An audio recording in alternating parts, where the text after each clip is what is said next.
नमस्कार दोस्तों, आप सभी को विश्व ट्रेड लाइव में स्वागत है। आज का वीडियो में बातें करेंगे निफ्टी और बैंक निफ्टी के बारे में और देखेंगे कि कल के लिए क्या इंट्राडे ट्रेडिंग सेटअप प्लान हो सकता है। इसके लिए आवरली टाइम फ्रेम से देखना बहुत इंपॉर्टेंट है, इसीलिए आवरली टाइम फ्रेम से ही शुरू करने जा रहा हूँ। क्योंकि रेगुलर अगर देखें, आवरली फ्रेम के हिसाब से अगर देखें, एक एक लेवल रेगुलर तोड़ रहा है, तो आज का दिन भी तोड़े और यहाँ पे जो इम्पोर्टेंट लेवल था इसको भी तोड़ के आज के दिन ही यहाँ पे क्लोजिंग हुआ। तो सपोर्ट के हिसाब से अगर देखें, मैंने फ्राइडे का जो वीडियो बनाए थे वीकली के लिए, तो वो सपोर्ट का जोन जो है वो यहीं पे है, जो कि 24,500 से लेके 24,480 इस जोन के आसपास आ सकते हैं बाजार। यहाँ से अगर बाउंस बैक होता है तो अलग बात है। बाजार फिलहाल डेली फ्रेम के हिसाब से अगर देखें तो आपका आप ट्रेंड में ही बैठा हुआ है। अगर इस लेवल को तोड़ देता है तो शॉर्ट टर्म के लिए नेगेटिव जोन यानी 42 फेज में चला आएगा। उसके बाद और भी एक लेवल सेट किए थे, जाके वहां पे वीडियो देख सकते हैं। जो भी है, तो फिलहाल के लिए आवरली अगर टाइम फ्रेम के हिसाब से अगर देखें तो बाउंस बैक अगर होता है या गैप अप के साथ खोलता भी है, तो मान लीजिए यहाँ पे कोई भी सपोर्ट देने वाला नहीं है। इंट्राडे में ही फ्रेश प्राइस एक्शन देखने के बाद अगर स्विंग लो नहीं तोड़ते, तब रिवर्सल पैटर्न अगर बनते हैं, तब जाके यहाँ पे ट्रेडिंग सेटअप अपसाइड की तरफ होगा और मोमेंटम भी मिलेगा। उससे पहले तो नहीं मिलने वाला। तो यहाँ से गैप अप अगर होते भी है, फिर इस स्विंग को तोड़ते भी है, तो क्या देखना है कि नीचे की तरफ 24,500 से लेके 480 इसके बीच में टारगेट हो सकता है। आज लाइव में भी आपके साथ शेयर किए, दिखाए कि कैसे सुंदर सा मार्केट मूव कर रहा है और रेंज बाउंड होने के बावजूद यहाँ पे देखने वाली बात यही है कि जब पुट साइड की तरफ ट्रेड होता है तो वहां पे ऑप्शन का प्राइस जो है वो स्पाइक करता है। क्यों करते हैं? क्योंकि ये ऑप्शन क्लिक का ही एक सेंटीमेंट बना हुआ है। अगर पल साइड की तरह यहाँ पे अगर मूवमेंट अप साइड की तरफ होता तो इतना बेहतरीन मूवमेंट देखने के लिए नहीं मिलता। जैसे कि यहाँ पे डाउन साइड की तरफ मूवमेंट आया तो बहुत बढ़िया ट्रेडिंग सेटअप मिला। मैंने वो वीडियो भी जो लाइव स्ट्रीम आज सुबह किए हैं वो भी मैंने अटैच कर दूंगा एड कार्ड में, जाके एक बार जरूर देखना। और बहुत बेहतर मूवमेंट आपके साथ शेयर किए कि कहाँ से क्रॉस ओवर हो रहा है, कहाँ से मूवमेंट पकड़ना चाहिए, कितना मूवमेंट लेना चाहिए, उसके बाद सेल कहाँ पे करना चाहिए, किस बेसिस पे करना चाहिए और कितना लेना चाहिए, उसके हिसाब से भी अगर देखे तो बहुत बेहतर बैक टू बैक ट्रेड मिला आज के दिन। कल के दिन क्या हो सकता है? कल के दिन ये रेंज ब्रेक की है तो गैप आपके साथ हो सकता है, या इसको रीटेस्ट करने के लिए ऊपर आ सकते हैं। दोबारा इसको अगर ब्रेक करते हैं तो नीचे सीधा 24,500 से लेके 480 तक टारगेट बन सकता है। बैंक निफ्टी में अगर देखिए, बैंक निफ्टी में भी ये जो स्विंग है इसको तोड़ा है। इस जो फेज चल रहा है इसको क्या कहते हैं पता है आप लोगों को? इसको कहते हैं डिक्लाइन फेज।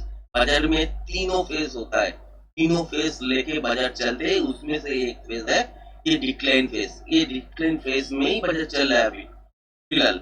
तो यहाँ पे इस लेवल को ब्रेक किया, रिटेस्ट हो सकते हैं ऊपर की तरफ। अगर सस्टेन नहीं हुआ तो नीचे की तरफ ब्रेक करने पे ये जो गैप आज के दिन देख रहे हैं फिल किए हैं, तो यहाँ पे कोई सपोर्ट नहीं है। सपोर्ट अगर ढूंढने निकलेंगे तो यहाँ पे 55,600 से लेके 480 यहाँ पे आपका सपोर्ट जोन है। इसके आसपास आने के बाद बाजार एक बार के लिए रुक सकता है, फिर यहाँ से पैटर्न क्या बनाएगा उसके ऊपर ही डिपेंड करता है। अगर रिवर्सल पैटर्न बनाता है तो यहाँ से ऊपर जाएगा निफ्टी और बैंक निफ्टी में। अगर इस जोन से अगर देखे कि यहाँ पे कंटिन्यूशन पैटर्न बन रहा है तो यहाँ से इस लेवल को ब्रेक करने के बाद नीचे की तरफ जाएगा। ये तो हुआ आवरली के हिसाब से, ठीक है। तो अभी 5 मिनट का टाइम फ्रेम के हिसाब से देखे तो क्या पता लग रहा है? 5 मिनट के हिसाब से अगर देखे, अप साइड में गैप अप अगर होता है, बहुत बड़ा गैप अप होता है, क्योंकि लगता नहीं है गैप अप बहुत बड़ा होगा।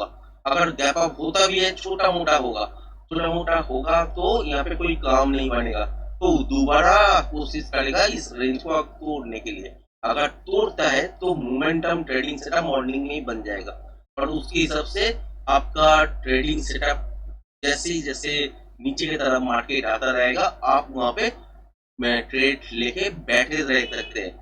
जहाँ पे देखना है कि मोमेंटम लॉस हो रहा है, वहां पे एक बार ट्रेडिंग सेटअप जो है उसको स्क्वायर अप करना है, उसके बाद देखना है पैटर्न। पैटर्न अगर देख रहे हैं कि कंटिन्यूएशन पैटर्न बन रहा है, तो रेंज बाउंड के दौरान कंटिन्यूएशन पैटर्न में मूवमेंट ज्यादा तो नहीं आएगा। तो उस टाइम क्या होगा कि फिर रेंज बाउंड मार्केट से ही और एक रेंज निकल के बजट उसमें छोटा एक मूवमेंट करेगा, वो जिगजैग नॉइज क्रिएट करता रहेगा, उससे ज्यादा कुछ नहीं करेगा। अगर रिवर्सल पैटर्न बनते हैं फर्स्ट हाफ के अंदर, तो यहाँ से ऊपर की तरफ मूवमेंट हो सकता है। तो यहाँ पे अगर देखे कि छोटा मोटा गैप अप हो गया है, तो इस लेवल को ब्रेक करने पर एक बढ़िया मूवमेंट नीचे की तरफ इस लेवल की तरफ आ सकते हैं, जो कि है आपका 24,500 से लेके 480 इसके बीच में। और ये जो मूवमेंट होगा ये सीधा मॉर्निंग में मोमेंटम मूवमेंट होगा। उसके बाद पैटर्न काउंट करना पड़ेगा, पैटर्न की हिसाब से अगर रिवर्सल पैटर्न देखे उसके हिसाब से पोजिशन लेवल ड्रॉ करना पड़ेगा। अगर आपको यहाँ पे कंटिन्यूएशन पैटर्न दिखे तो उसके हिसाब से भी पोजिशन लेवल ड्रॉ करना पड़ेगा। वहाँ पे पोजिशन लेवल के बाद आपका आता है जेड लेवल, वहाँ पे सेट करना पड़ेगा एक्चुअल टारगेट क्या हो बनेगा, उसके हिसाब से ट्रेडिंग सेटअप एक्टिवेट होगा। अगर नॉइस नहीं है तो वो निफ्टी में भी होगा, बैंक निफ्टी में भी सेम प्रोसीड्यूर है। इसीलिए मैंने अपसाइड की तरफ मोमेंटम की तरफ कोई भी लेवल आपके साथ शेयर नहीं कर रहा हूँ, क्योंकि अगर गैप अप छोटा मोटा होता भी है तो नीचे की तरफ ही ट्रैक करके लेके आएगा। अगर देखते हैं कि 24,880 इसके ऊपर गैप अप होता है, तो एक डिप के बाद अगर सस्टेन कर लेता है 24,880 के ऊपर, तो यहाँ से अपसाइड की तरफ मूवमेंट घूमेगा।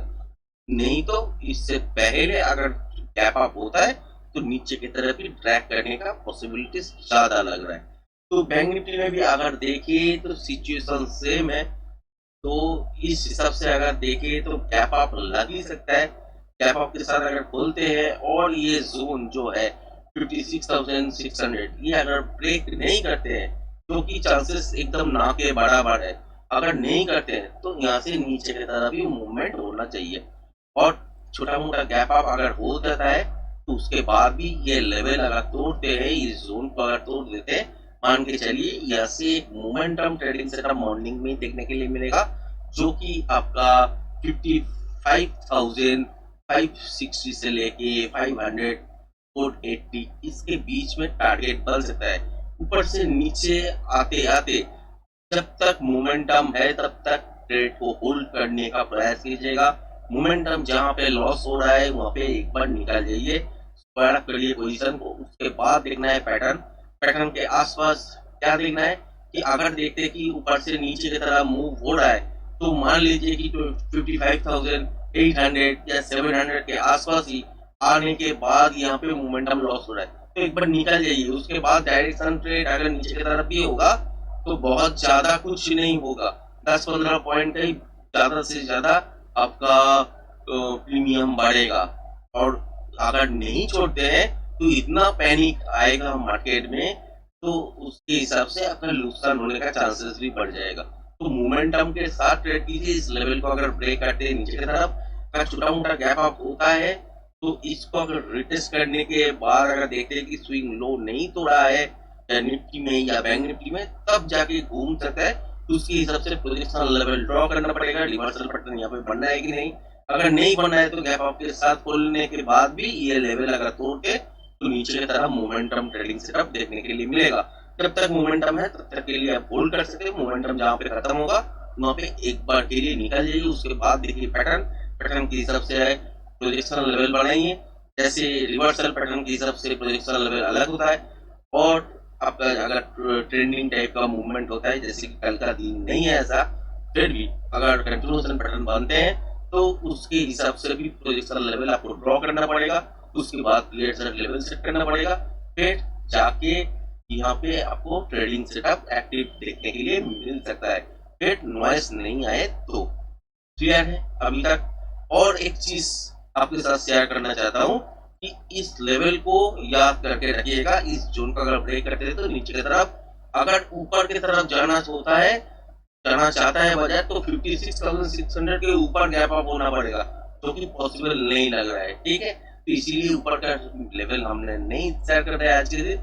तो छोटा मोटा गैप अप भी होता है, अगर इस स्विंग को ब्रेक करता है या निफ्टी में भी ये स्विंग ब्रेक करता है तो नीचे की तरफ भी एक मोमेंटम ट्रेडिंग सेटअप मिल सकता है। उसके बाद आपको इंटरडे में फ्रेश प्राइस एक्शन देखने के बाद ही पता लगेगा एक्चुअल में क्या पैटर्न बनने वाला है, उसके हिसाब से मूवमेंट कितना मिलेगा और उसकी सबसे ट्रेडिंग सेटअप क्या बनेगा। और लाइव में भी मैं कल दोपहर को आऊंगा और आपके साथ बाकी डिटेल्स शेयर करूंगा। तो आज का वीडियो यहाँ तक ही। तो आज का वीडियो यहाँ तक। धन्यवाद।